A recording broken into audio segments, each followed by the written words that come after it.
आपको दीपो भव में आप सबका हृदय से स्वागत है। नमो बुद्धाय। तो अपने ज्ञान मार्ग की साधना को आगे बढ़ाएंगे और इस साधना में आगे बढ़ते हुए आज फिर मैं अपना एक शायद मेरे लिए तो भाई अद्भुत अनुभव है, तो वो मैं आप लोगों के साथ साझा करती हूँ। शायद आपके जीवन में भी कुछ ये अनुभव परिवर्तन ला सके, आपके भी जीवन में कोई नई दिशा दे सके, आपकी सोच में नई उड़ान भर सके।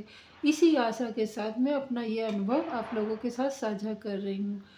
मैंने महसूस किया, खैर ध्यान तो काफ़ी दिनों से करती थी, सब कुछ करती थी। एकाएक कल मुझे एहसास हुआ, तो मैं बहुत गहन चिंतन भी करने लगी और फिर मैंने जो अनुभव किया वो मैं बताती हूँ कि कैसे। देखिए, सांसें हमारी बिल्कुल अनमोल चीज़ें हैं।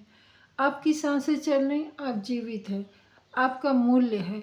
आपकी सांसें रुक गई, लोग आपको मृत समझेंगे और इस शरीर को, चाहे जितना सुंदर शरीर हो, उसको आपको घर में नहीं रखेंगे। उसको कहीं या तो प्रभावित कर देंगे या फिर कहीं दफन कर देंगे या फिर उसका अंतिम संस्कार करेंगे ही करेंगे।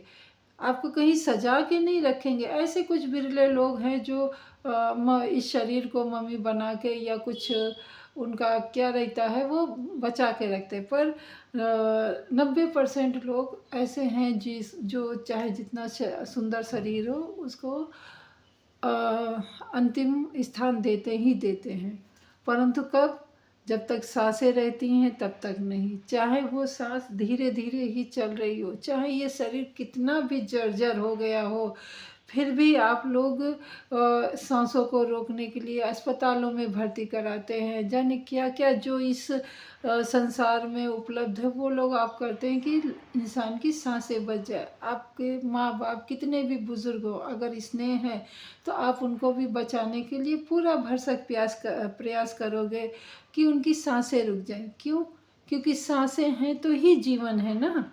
अभी आप बहुत गौर से समझिए कि सांसें हैं तो ही जीवन है, और सांसें नहीं तो यही, चाहे जवान शरीर हो चाहे वृद्ध शरीर हो, उसको आप घर से निकाल देते हैं, घर में नहीं रखते हैं। वहीं सांसें रहती हैं तब तक, चाहे वो कितना भी वृद्ध शरीर हो, आप उसको संजो के रखते हैं, संभाल के रखते हैं और उसकी देखभाल करते हैं। अभी हम शायद किसी को मैं आहत करने के उससे नहीं बोल रही हूँ, पर अनुभव किया मैंने कि चाहे राम हो, चाहे कृष्ण हो, चाहे महावीर हो, चाहे गुरु नानक हो, चाहे अल्लाह अकबर, कोई भी हो, मतलब किसी भी धर्म के कोई भी बड़े जो भी हुए हैं, पैगंबर हुए हैं, सूफी संत, भगवान कह लो, जो जब तक वो रहे हैं, जब तक उनकी सांसें रही हैं। जब सांसें नहीं रही हैं, सब ने इस दुनिया को छोड़ा है, सब ने इस दुनिया को त्यागा ही है, शारीरिक रूप से भी। हाँ, उनके विचार कुछ है जिनको लोग आज भगवान का दर्जा देते हैं। वैसे ही गौतम बुद्ध को भी सांसें ही मिली थी, परंतु सांसों के साथ उन्होंने अपने इस जीवन को, इस शरीर को, इस जो भी इस धरा पे इनका ये जीवन मिला था, उसको उन्होंने सार्थक किया। किससे? ज्ञान के माध्यम से। ज्ञान कहाँ से मिला उनको? सांसों के माध्यम से। जब उन्होंने सांसों के रास्ते आगे हर कदम बढ़ते रहे, तब जाके उनको ऐसे ऐसा ज्ञान मिला जिसका समझो हम कह सकते हैं कि 2-4 बूंदें ही उनके ज्ञान का उन्होंने दिया, जिससे कि आज भी उनका ज्ञान कितना इतना कुछ दबाने के बाद भी उनका ज्ञान चमक रहा है।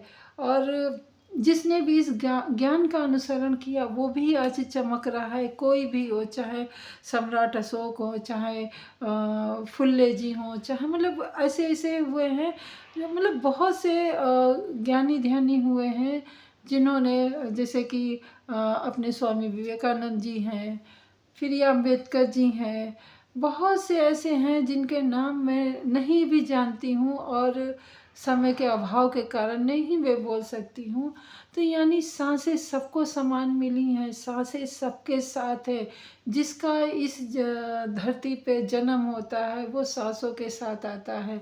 तो कहने का मतलब है कि सांसें ही आपकी ईश्वर है, सांसें ही आपको ज्ञान मार्ग पे आगे से आगे निरंतर लेती जाती हैं। और कोई भी ऐसा नहीं है जो सांसों के बिना इस धरती पे रहा हो।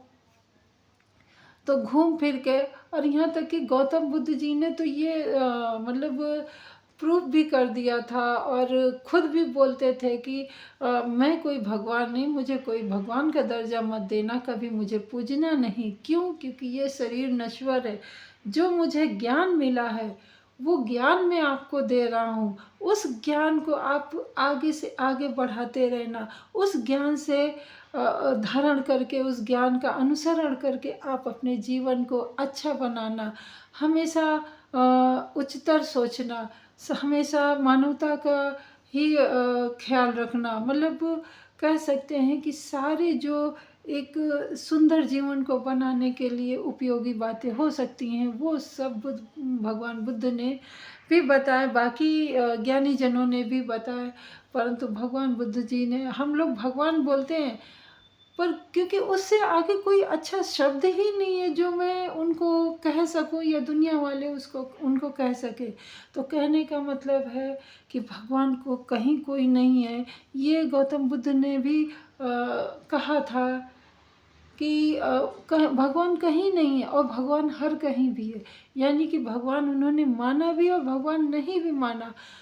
आप अपनी सांसों पे ध्यान दे रहे हैं, आप सद्गुणों का पालन कर रहे हैं, आप अच्छे आचरण का पालन कर रहे हैं, आप प्रज्ञाशील में हैं, तो आप भी भगवान बन सकते हो।